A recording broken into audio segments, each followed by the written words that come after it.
Alright guys, welcome to another training video. This isn't super instructional, but it can be helpful, I guess. I don't know, it's more just me training this dog. This is Chicken. Good. So we've been working on this for a little while. So we're working on building up her focused heel. Now this is my friend's dog, so we're just doing this for fun. She's not like specifically in training with me. She's just a very nice dog, and we're just doing stuff to keep her little brain occupied. Good. So I feel like we overcomplicate the focused heel a lot. Good. To where people feel like it is impossible. Good. And it is like the most difficult thing in the world. The focused heel is not that hard, in my opinion. So good. There's a lot of ways to teach it. I know a lot of people like luring. Good. I don't like luring personally. Some dogs it works better on, but if I have the ability to not, good. I'll usually try to not lure. It's just not my favorite thing. So good. To simplify my focused heel, I train all three parts of it separately. Good. So there's three parts to the focused heel. There is the throughness, so where is the dog at in the heel position? You teach that, good. Just like you teach your regular pet heel, just teaching them, good, that this is the heel spot. Then you have your point of contact. So for Chicken, that's her shoulder to my leg, good. I also teach back end awareness at that time as well. Good. I think I did a video on TikTok a while back, but I can always do another if that's something good you guys would like to see. And then you have your head position. Some people call it eye contact, whatever. Good. And that's what I'm working on right now. I am actually looking at a mirror. So behind my phone right now is a big mirror. The reason I work like this, good, in front of the mirror, is you'll see a lot of people when they're teaching the focused heel, good, they're teaching it like this. And that's not a very realistic heel picture. Good. And the dog will pick up on the cues, and they'll learn when they can get away with doing some naughty behaviors. And oftentimes, good, we see that come out when we're doing turns and things, because you can heel like this and go fine. And then when you go to turn and look to where you're going, you lose the dog because the picture has changed. Good. So I use a mirror, that way I can see the dog, but I'm still neutral. Good. And when I started this, so this is her third session on head position. Good. I didn't start with my arms like this. I started like this, and when she looks at me, good, and feed. Because just like all of our stays, so when we're teaching a stay to the dog, we're looking at the 3Ds, so that's distance, distraction, duration. And really that goes, good, she just sneezed all over my legs, but that goes with everything we teach the dog, good, even if it's not a stay. So even if I'm doing a pet heel, how long can the dog heel between rewards? How far can they heel without rewards as well, kind of goes 2 and 2 there. What can they heel around, distraction, stuff like that, good. So when I'm building this up, it's the same concept of we're building distraction, duration, kind of on distance. Right now I'm more focused on, good, the distance and the duration. And I am teaching her while she's in this seated position. I did not cue it. I already have an auto sit with this dog, good. So I'm using that because my stationary heel, I'm expecting a sit at this point, good. So I do have her in this nice seated position. I'm also using a small star mark collar for her, good. The reason I'm opting for a corrective collar with points over a slip leash, because she will work just fine on the slip leash, good, is because I don't want to be yoinking my dog, and I also want to have very precise communication, good. And when I'm over here going tap, tap, tap to get the dog's head up like this, good. I want minimal pressure and maximum kind of communication to the dog. So it's not hurting her, I'm not hitting hard or anything like that. It's just, this is gonna give me more control than if I'm thunking good with a slip leash or a flat collar. You'll also notice, and this is something I see some trainers kind of forget about too, good, is my treat pouch is on my left side, right above the dog's head. And I do that because the dog is always gonna help you reward them. So if I'm feeding her with my right hand, or even if my treat pouch is on the right side and I'm reaching, one, that kind of screws up my heel picture, and two, this encourages the dog to come this way out in front of me. And then especially when we're working on heel, we're gonna start having issues like crabbing, where the dog is like wrapped around your leg and stuff like that. Good. So I find this creates a little bit cleaner of a picture, and having my treat pouch over here is kind of an additional aid. And she's kind of like trying to shrink behind me, and I don't want her to start doing that. Good. So really the attention heel is not bad at all. All it boils down to is head position, throughness, and point of contact. Good. And then you're just kind of beefing that up until you get to a spot where you can, good, walk around with that nice focused heel on your dog. A big component too, good, of getting that really nice fancy sport obedience is, good, being able to figure out what your dog needs. So to get a beautiful obedience picture, and look up any, like, I would say go to like a PSA 3 obedience routine, good, and you'll see that the dogs are very intense in their obedience, ideally, good. Their heel is like, it looks like they are having the time of their lives. Everything is very good, intense, but it's also very accurate. And being able to read, good, what your dog needs to increase in accuracy versus intensity is going to give you that really nice heel picture. Good. So like Chicken here is a little bit of a nut job. I do love her, but she, you know, she's a little bit cray cray. Good. So she has a lot of intensity. She's an Aussie. She's like ready to go do Aussie things. Good. And we love that for Chicken. But her accuracy definitely suffers because of her level of intensity.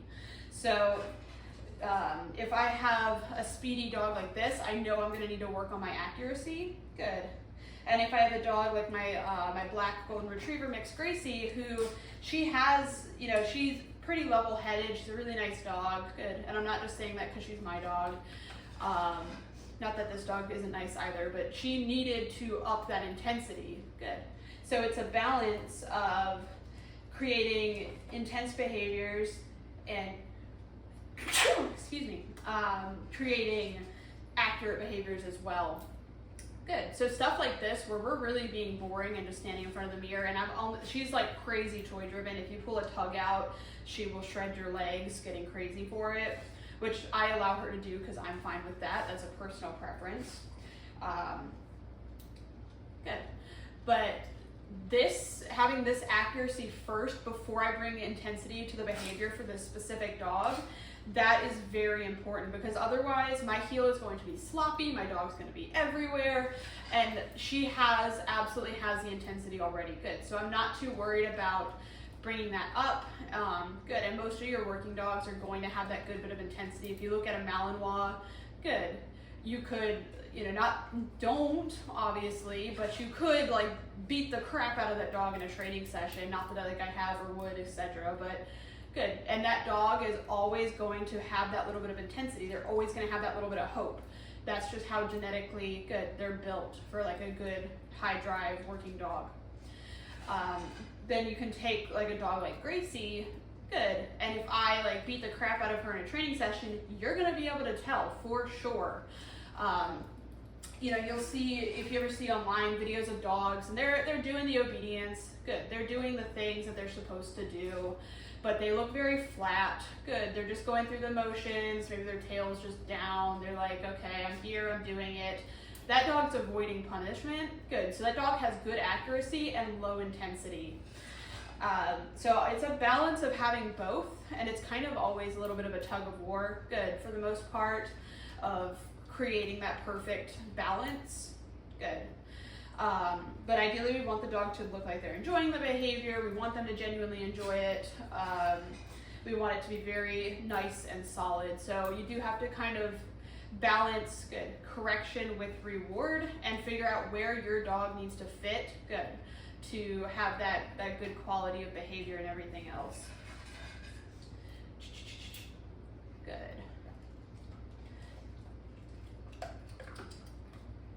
Good. And honestly, with this dog, I'm probably not gonna pull out toys as a heel reward for our focused heel for a long time. Good, because again, this dog needs a lot more accuracy than she needs intensity. Plus, again, this is still super new to her. This is like our 3rd session. Good, working on the focused heel. But really, it's not as hard as I think most people think of it as. It's just about creating that time and knowing how to pace certain behaviors so that everything kind of builds up together. So you can see she's already got a good heel position. She understands point of contact because she'll move with my leg. Good. So we're really just focused on head position. And if you do start building these really nice sporty commands, good, where you have intensity and you've got that head up and it's all beautiful and polished, I recommend having 2 sets of commands. And I've even recommended this to just some of my pet dog people as well, because maybe they have family members that don't subscribe to the training quite as much as they do, and they don't want to damage their dog's commands. So I'll have like my home commands, good, and then I'll have my sport commands. So like for my dogs, my older dog's in French for his sporty commands, and then English for his home commands. My black dog Gracie, good, German for her sport commands, English for her home commands. And especially since I'm married, I've got a husband, and he obviously handles the dog sometimes too. Good, he can still handle my dog with those English commands, and I don't have to worry about my dog not getting corrected when they need to get corrected, not getting rewarded when they need to be rewarded. Good. And also if you're out pottying your dog, you're not going to expect a focused heel. And good, what will really screw up your commands and your dog in general is creating that sometimes. So sometimes I am going to expect you to focused heel and I'm going to correct you for not doing it. Good. And then sometimes I'm going to not. You know what I mean? That's just not fair to the dog. They don't understand that. Good. So having 2 sets can be very, very helpful. Good. Girl. Good. And this is just the way I teach it. There's a million ways to teach this. I just find this is the way I've had the most success with, and this is the way I've had the cleanest obedience with, and it's also faster, good, than if I was gonna take my dog heel and go like this for hours and hours and hours of just luring her like that. There's definitely space for that. I'm not saying it's a bad method. Good. I just don't think it's the most convenient method. Plus, additionally with the leash tapping, I'm able to correct my dog with instructions. Good. So if we're out heeling and my dog's looking away, I can go tap, tap, tap, and she knows what that means, right? Good. She knows how to turn off that pressure. So it's nice to be able to give direct correction rather than expect my dog to understand what they're doing wrong, especially when we're doing a new behavior. This dog has not done this before. Good. Good. So that's really all I had to talk about today. Sorry my living room's a little bit of a mess if you're noticing that. I have to dry my bite suit out after club on the weekdays and stuff because it gets very sweaty. Good, and I don't want it to mold, so that is currently all over my living room, but that's okay. Good. All right, well that's it for chicken session. I don't want to work her too long. Stop eating food. I just wanted to kind of come on here, and I've heard a lot of people talking recently about how complicated the focused heel is, almost to the point where it feels like they're kind of gatekeeping it. Good.